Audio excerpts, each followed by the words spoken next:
Post-classical era, the spread of Islam.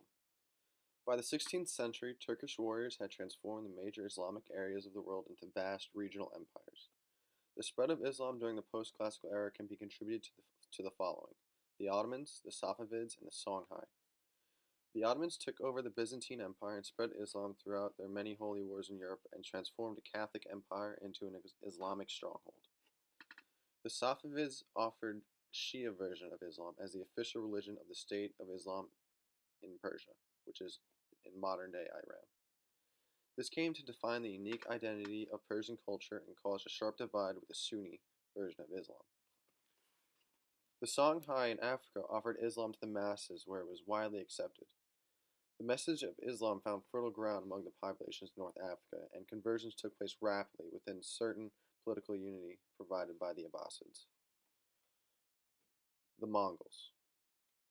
For most of history, the nomadic Mongols lived in the high steppe lands of eastern Central Asia. Like other nomadic peoples, they displayed deep loyalty to king groups organized into families, clans, and tribes. Over time, however, the tribes were brought together unto one big alliance that would take Asia to the greatest empire the world has ever seen. The Mongols, while ruthless in their attacks and killing anyone who stood in their way, also provided the empire with sound governing and a lenient leadership. The Mongols created the Yuan dynasty in China and helped spawn the hatred of foreign invaders and rulers from the Chinese people, which can still be seen today. The Yuan dynasty fell with the falling of the Mongol Empire as a whole. Early modern era. The Mughal was established in the early 16th century. The empire descended from the Mongol clans and founder's name was Babur. This is a Muslim empire in a predominantly Hindu world. Babur's grandson was Akbar, and he was their greatest ruler. In the decades after 1560, when Akbar took control of the government, his armies greatly extended the empire with conquests throughout North and Central India. He was a social and political genius and pursued a policy of reconciliation and cooperation with Hindu princes and the Hindu majority of the population of his realm.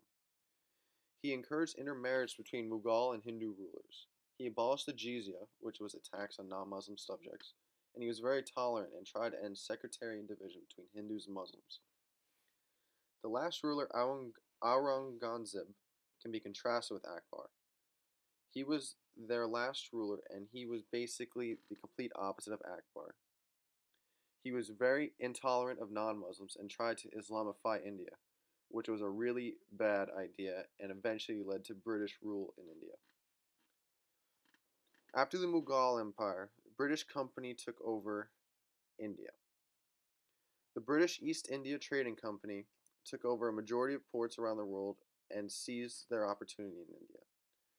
It was a private company owned by stockholders and reporting to a board of directors in London. Originally formed as a monopoly on trade, it increasingly took on governmental powers with its own army and judiciary force in India. Britain eventually took control of the company, and everything that was under the company's control soon became under the Crown's control.